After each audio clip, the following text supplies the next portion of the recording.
코스티 힌이라는 분이 쓴 글 가운데 여러분들이 우리 스크린을 보시고 한번 같이 한번 읽어볼까요? 그래, 안 됩니까? 제가 읽겠습니다. 성경 속 예수님은 우리에게 당신의 행복과 건강, 부유함을 위해서 죽은 것이 아니라 당신을 구원하고 거룩하게 하고 죄에서 자유롭게 하기 위해 죽으셨다. 이렇게 글을 썼습니다. 한마디로 얘기하면 이분이 강조하고 싶은 내용은 예수님이 십자가에서 돌아가신 이유는 우리의 크리스찬의 건강을 위해서도 또 부귀영화를 누리게 만들기 위해서도 또 성공하는 인생을 살도록 만들기 위해서도 아니라는 뜻입니다. 십자가에 죽으신 그 사건이 바로 우리의 축복, 우리의 영화, 부귀영화, 성공 이런 것들을 위해서 죽은 것이 아니라 우리의 영혼을 구원하기 위해서 돌아가셨다. 이렇게 말씀을 하고 있습니다. 우리가 이 말씀을 이렇게 읽으면서 이분의 글을 읽으면서 제가 느낀 생각 가운데 하나는 십자가 주님을 축복과 성공과 명예라는 시각으로 바라본다면 우리는 보여준 육적인 삶에 머무를 수밖에 없다는 사실입니다. 이처럼 기복주의 신앙이나 만사 형통의 복만 추구하는 사람들은 세속적인 세계관을 가지고 신앙을 수단화시켜버립니다. 예수를 자기 성공을 위한 수단으로 그렇게 삼아버린다는 뜻이기도 합니다. 우리는 주님의 십자가의 사랑, 은혜, 복음에 가진 그 능력으로 말미암아 그리스도 십자가의 은혜와 능력으로 말미암아 영원한 생명과 구원을 누리게 된 그런 복을 받은 그런 존재들이 우리 크리스찬들입니다. 그렇다면 여기에서 우리가 스스로에게 던질 질문이 있습니다. 내가 그렇게 주님의 십자가 능력으로 인해서 구원받고 영원한 생명을 누린 존재가 되었다면 내 삶은, 우리 크리스찬의 삶은, 나라는 존재의 삶은 뭔가 세상 사람들과는 달라야 하지 않겠습니까? 그런 은혜를 누리고 사는 삶이라면 뭔가는 적어도 세상 사람과는 다른 삶을 우리가 살아야 되지 않겠습니까? 이런 것을 우리가 스스로에게 좀 질문을 던지면서 오늘 이 말씀을 같이 시작하려고 합니다. 우리가 십자가의 은혜를 입은 사람, 크리스찬이란 하나님의 사람이란 신앙의 영성을 분명하게 드러낼 수 있는 세상 사람과 다르다는 것을 드러낼 수 있는 몇 가지 특징들이 있죠. 물론 교회에 나오는 것, 헌금하는 것, 또 기도 생활하는 것, 또 열심히 찬양하는 것. 그 많은 것들이 물론 있을 것입니다. 그런데 저는 이 시간 특별히 좀 강조하고 싶은 것이 우리의 언어 생활, 언어 습관이 예수 믿는 사람과 아닌 사람의 큰 차이를 드러내는 좋은 한 가지 도구라고 저는 생각합니다. 우리의 언어 생활.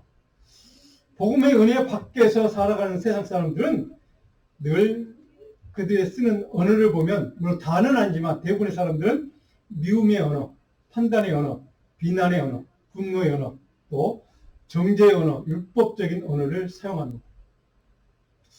그래서 다른 사람들을 비판하는 언어를 주로 사용한다는 거죠.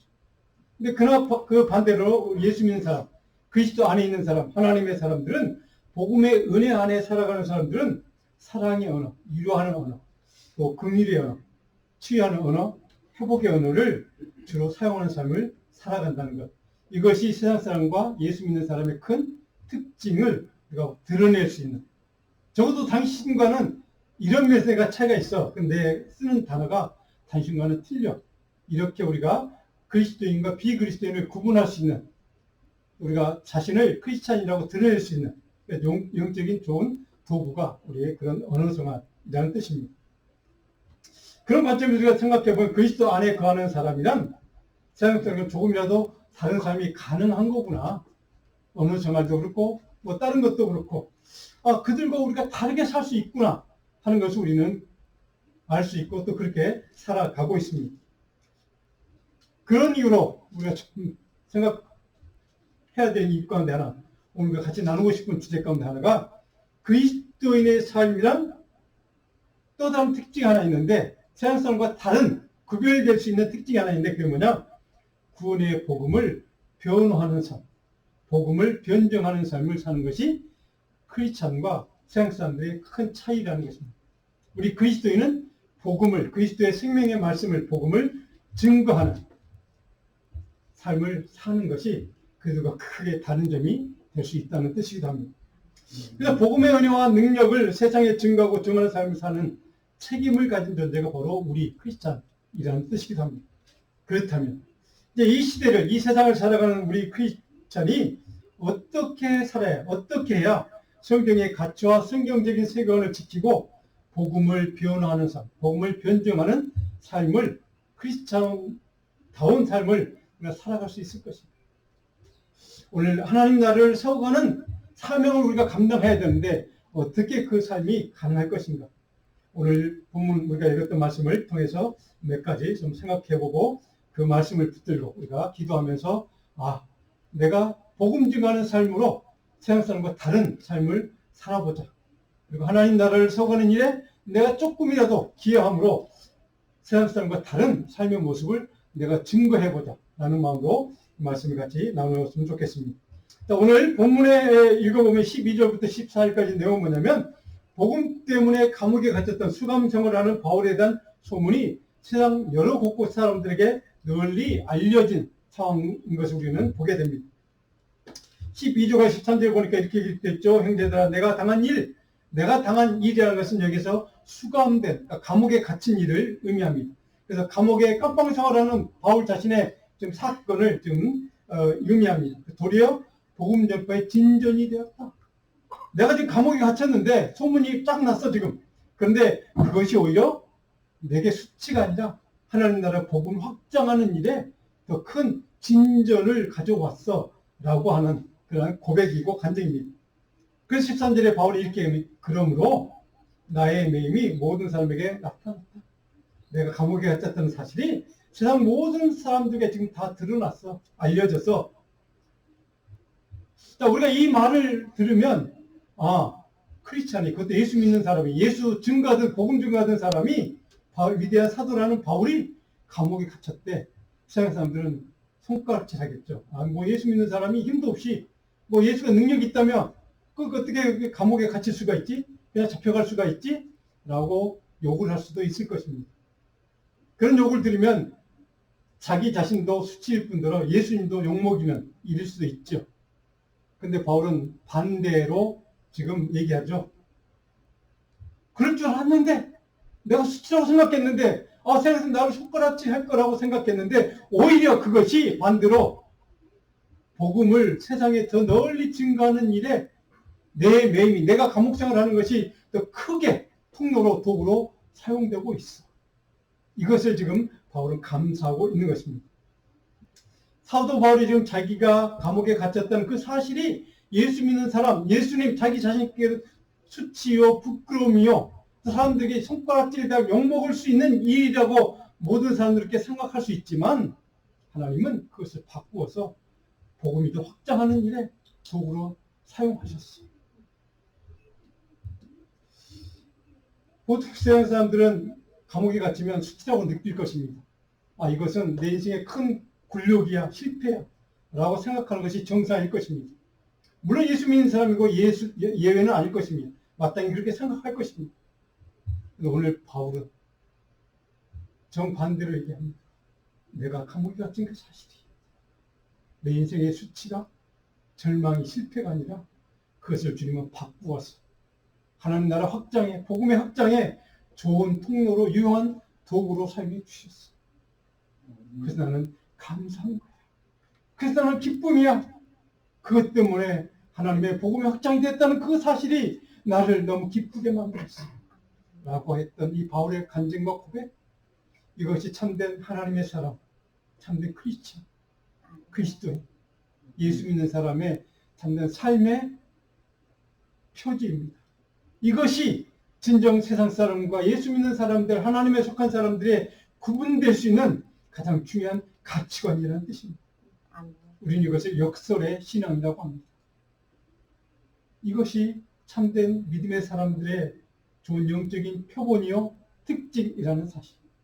그런 관점에서 보면 우리 예수 믿는 사람들에게 세상 사람들이 생각하는 수치와 권한과 욕먹을 수 있는 그 일이, 내가 당하는 그런 수치스러운 일이, 실패한 일이 오히려 하나님께는 더 큰 복음의 통로, 하나님의 긍휼과 사랑을 드러낼 수 있는 좋은 통로가 될 수 있다는 사실을 우리는 그래서 감사할 수 있는 것입니다.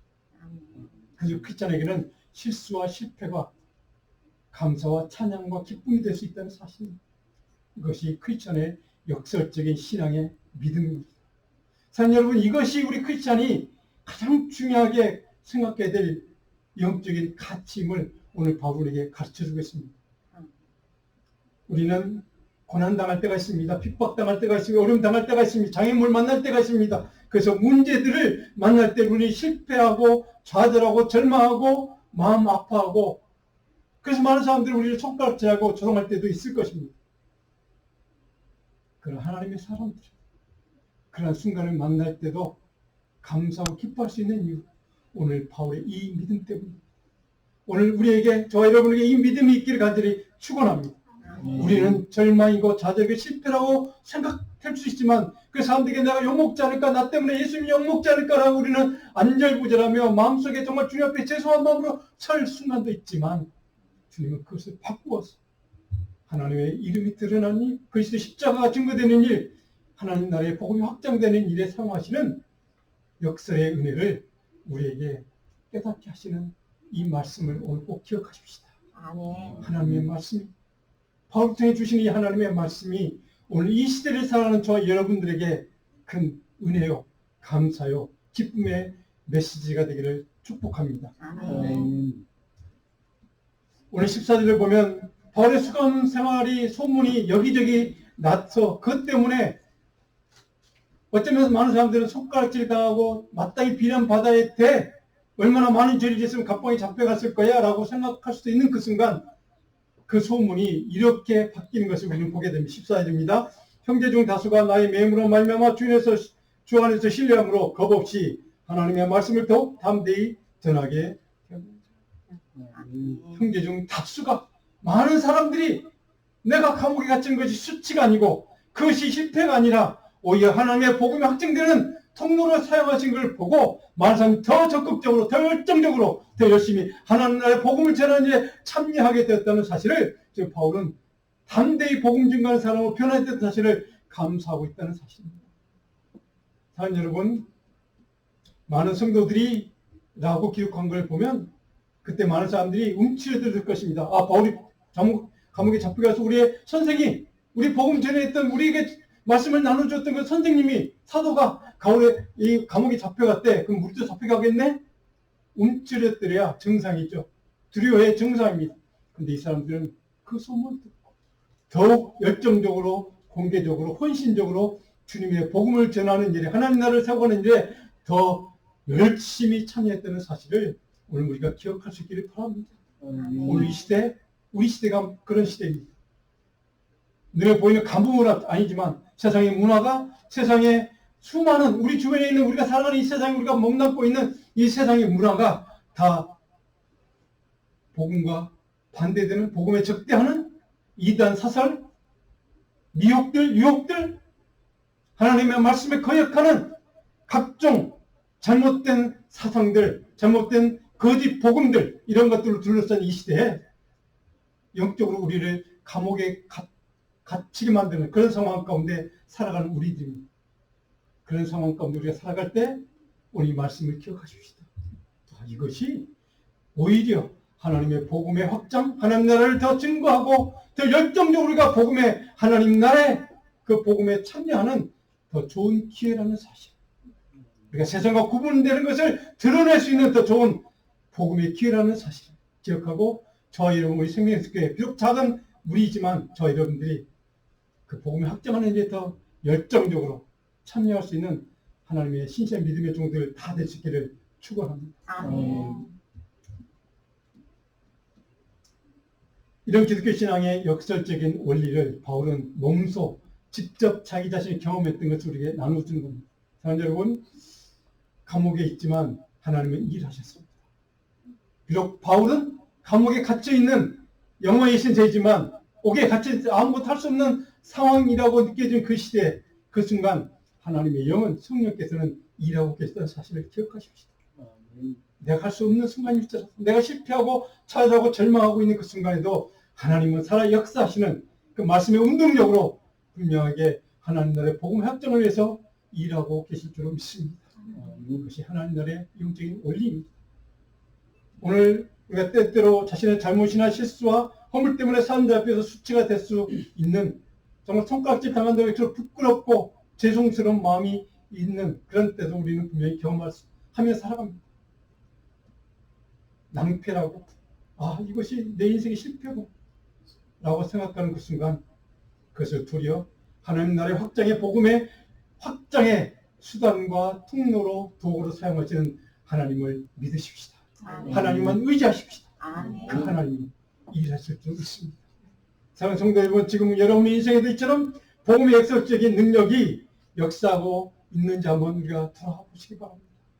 내 삶에도 그런 일이 일어나고 있는지, 하나님이 일하고 계시는 역설적인 복음의 능력이 내 인생에도 드러나고 있는지를 우리는 다시 한번 묵상하고, 하나님 내 인생 가운데 그렇게 일해 주십시오. 그렇게 역사해 주십시오. 나는 숫자로 생각했던, 나는 절망이라고 생각했던, 나는 실패라고 생각했던 그 순간이 변해서 하나님의 놀라운 복음의 확장에 하나님의 긍휼의 능력이 역사하는 그 순간으로 복된 은혜의 통로로 사용해 주십시오. 그런 믿음이 우리 가운데 충만해지기를 주님의 이름으로 축원합니다. 아멘.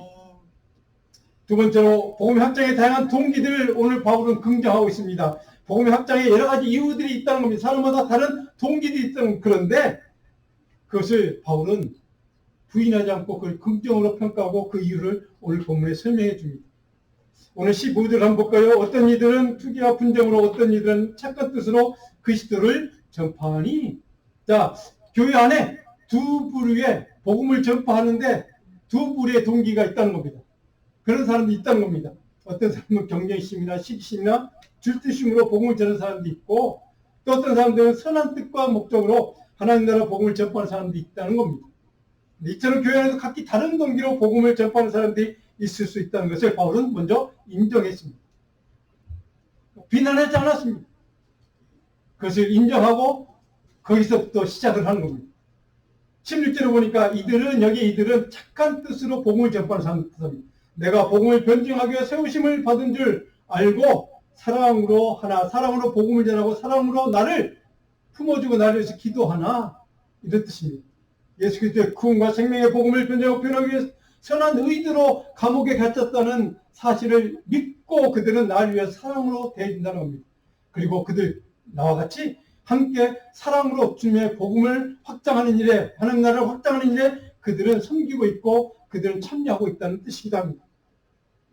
자신을 향하여 사랑과 감사의 긍휼의 마음으로 복음 전파하는 하나님의 사람으로 살아가기를 그 성도들에게 바라는 마음이, 바울의 마음이 지금 권면이 여기에 담겨 있는 뜻이기도 합니다. 하나님께서 나 같은 존재를 하나님의 복음을 증거하고 전파하는 복된 삶을 살도록 은혜를 주셨고, 그래서 나를 선택해 주셨고, 그런 나를 그리스도의 사랑으로 대하고 섬겨주는 교회와 성도들에 대한 바울의 감사하는 마음이 담겨 있기도 합니다.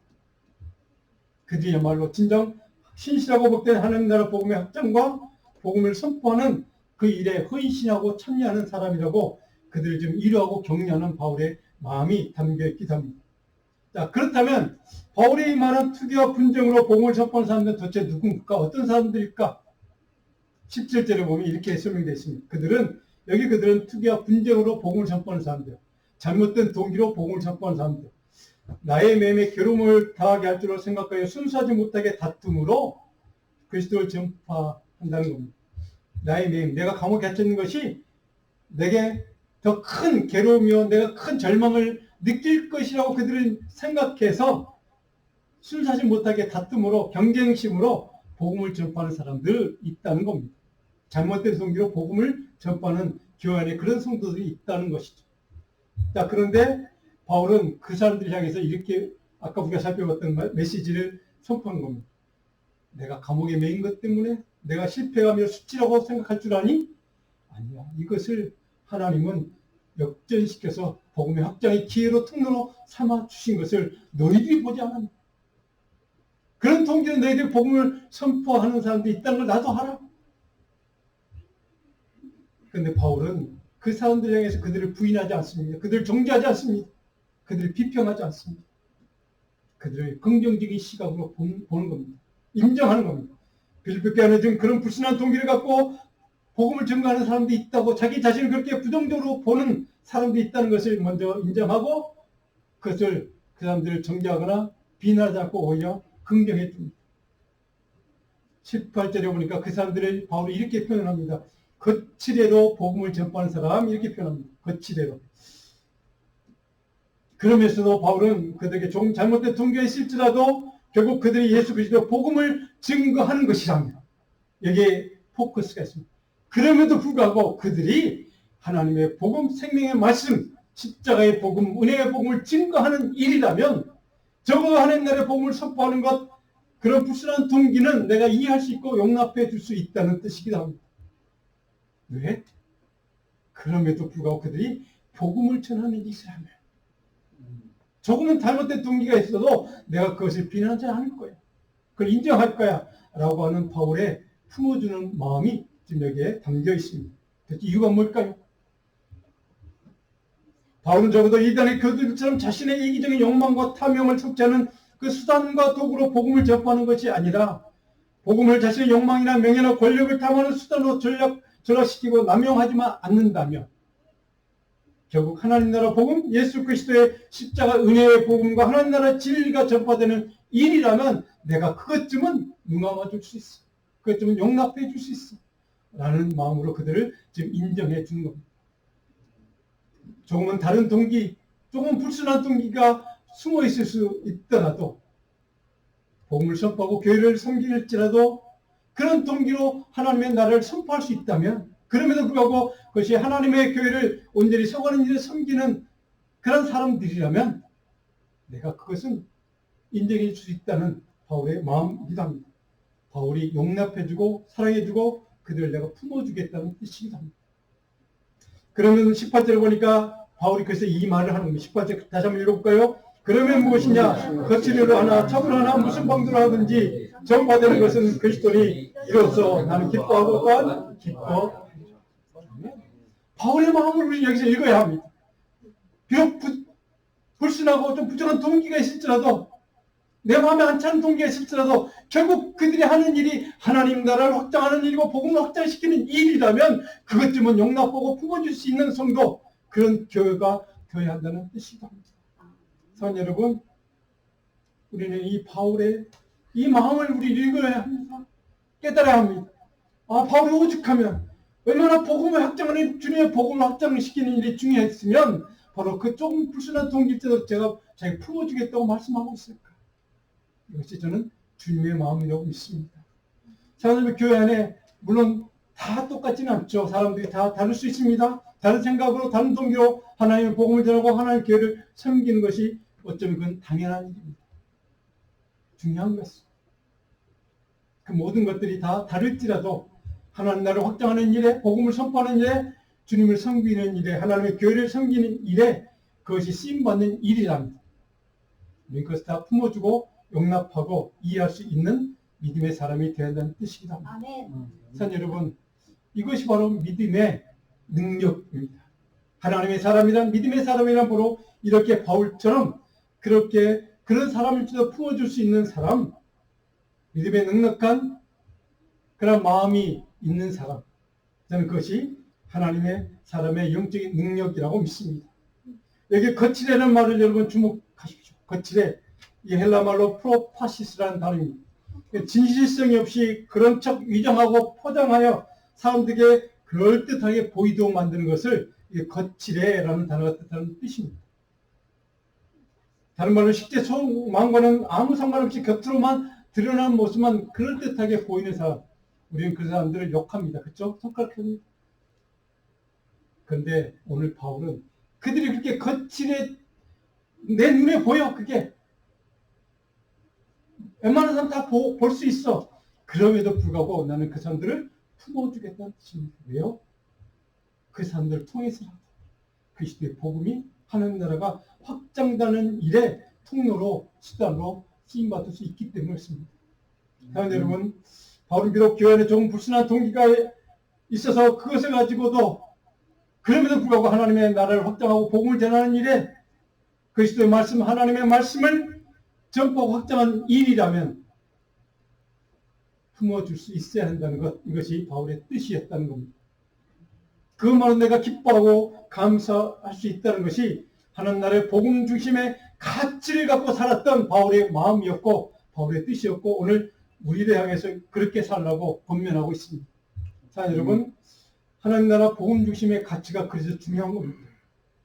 조금은 다른 것이 있어도 그걸 품을 수 있는 사람들은 하나님 나라가 더 중요하기 때문에, 예수 그리스도 복음의 십자가의 은혜가, 복음의 능력이 드러나는 것이 더 중요하기 때문에 그것 때문에 내가 품을 수 있다는 마음, 이것이 하나님의 사람의 큰 믿음이고 큰 믿음의 능력인 줄 믿습니다. 아멘. 저는 우리 교회가 그런 능력이 있기를 간절히 축원합니다. 아멘. 저 여러분들이 그런 능력으로 우리 주변의 사람들을 품어줄 수 있는 그런 사람들의 마음을 우리가 이렇게 다독여 줄 수 있는 그런 그리스도의 사랑으로 충만한 믿음의 사람이 다 되기를 축원하고 또 축복합니다. 자, 그렇다면 우리가 마지막으로 좀 정리해 보면서 말씀을 좀 생각해 보는, 우리가 이 글을 하나 좀 읽어보려고 하는데 지금 스크린이 되니까 한번 엘리 베스트 거라는 분이 쓴 글인데요. 한번 같이 읽어볼까요? 예수님을 따르는 사람들의 소명은 자기 사랑, 자기 긍정이 아니라 자기 부입니다. 오늘 이 시대에 가장 필요한 말씀이라고 생각합니다. 우리가 예수를 따르는 것, 예수 믿는다는 것, 우리가 예수 그리스도의 제자로 부름받았다는 것, 그것은 자기를 사랑하고 자기를 긍정하는 그런 삶이 아니라 자기를 부인하는 삶으로 초대받았다는 뜻이라는 말씀입니다. 우리는 지금 1인 유튜버 시대를 살아가고 있습니다. 여러분 유튜브를 보시면 1인 방송, 정말 별 희한한 방송을 하는 사람 참 많더라고요, 보니까. 근데 그 대부분의 사람들이, 유튜브 방송하는 사람들이 조회수를 많이 늘려야 수입이 많이 늘어나는 거예요. 다 아시죠? 그래야 수입을 많이 늘어나야 자기도 이제 먹고 살 수도 있고, 뭐 돈을 버니까. 그러니까 별의별 자극적인 소재, 자극적인 주제를 갖고 유튜브 방송을 하더라고요. 근데 그 사람들의 가장 밑바탕에 있는 이유가 딱 하나입니다. 많은 사람들의 주목을 받아야 되거든요. 조회수를 늘려야 돈을 버니까. 그래서 그 사람들은 자기를 드러내는, 이것이 지금 시대의 주류이고 문화입니다. 대부분의 세상 사람들은 자기를 드러내는 삶으로 그것이 삶의 목적이고 가치입니다.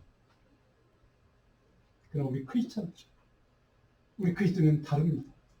자기를 드러내는 삶이 아니라 자기의 이름, 자기의 명예, 내가 어떤 일을 한다는 것, 그것을 드러내는 존재로 부름받은 사람이 우리 크리스찬이 아닙니다. 우리가 부름받은 이유, 목적은 내가 아니라 예수 그리스도, 그리스도의 복음, 그리스도의 십자가의 은혜가 드러나는 것을, 그 일을, 그 사명을 위해서 우리가 부름받았다는 사실을 우리는 잊지 말아야 합니다. 그래서 우리는 세상 사람과 다름을 거기에서 증명할 수 있습니다. 나는 당신과는 다르게, 당신은 당신 자신의 이름을 드러내게 살지만 나는 내가 아닌 예수 그리스도 그분의 이름을 드러내게 사는 사람.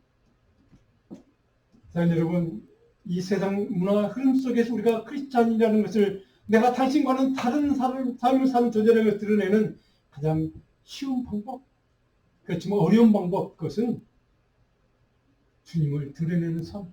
나는 죽고 나는 죽이고 내 이름은 없어지고 오직 예수 그리스도 그분의 이름만 드러나는 삶을 살려고 노력하는 것. 복음을 증거하는 삶, 하나님의 나라가 확장되는 삶이라면 나는 없어져도 오직 예수 그리스도 그분의 은혜와 능력과 그분의 사랑의 긍휼의 복음만 드러나면 돼라고 하는 그런 믿음의 가치로 살아가는 것. 이것이 이 시대에 필요한 하나님의 사람입니다. 저는 우리 교회가 그런 사람이 모이는 교회가 되기를 축원합니다. 아멘. 이것이 참된 하나님의 사람이 갈 길입니다. 우리가 바라봐야 될 것은 내 이름, 내 영광이 드러나는 것이 아닙니다. 하나님이 드러나는 것, 십자가가 드러나는 것, 예수 그리스도의 복음이 드러나는 것. 이것이 시대에 진정 필요한 복음 증거의 삶인 줄 믿습니다. 저는 우리가 작지만 그렇게 신실하게 참되게 하나님의 복음 증거자의 삶을 사는 하나님의 사람들이 모인 복된 하나님의 교회가 되기를 간절히 축복하고 축원합니다. 왜 우리가 그렇게 살합니까? 시편 139편 7절로 9절, 19절까지 말씀, 우리 9절까지 말씀, 10절까지 말씀 가운데 몇 구절 같이 한번 읽을까요? 시편 말씀입니다. 우리 같이 한번 읽어봅니다. 몇 구절이 뜨지 않으면 제가 읽어보겠습니다. 10편 139편 여러분 집에 가서 꼭 한번 찾아서 읽어보시기 바랍니다. 내가 주의 영을 떠나 어디로 가며 주의 앞에서도 어디로 피하리까. 내가 하늘을 올라갈지라도 거기 계시며 수월에 내 자리를 펼지라도 거기 계시네이다. 내가 새벽 날개를 치며 바다 끝에 가서 거주할지라도 거기서도 주의 손이 나를 인도하시며 주의 오른손이 나를 붙드시리다. 우리가 어디 있든지 나를 붙잡아 주시고 인도하시고 붙들어 주시는 하나님, 그분 때문에 복음 증거의 삶, 예수 그리스도 그분의 이름만 드러내는 삶을 사는 복된 믿음의 삶을 살게 하실 줄로 믿습니다. 하나님의 은혜를 믿고 오늘 저 여러분들 이 시대 꼭 필요한 하나님의 복음 증거의 삶을 사는 우리 생생습교회가 되기를 주님으로 축복합니다. 기도하겠습니다.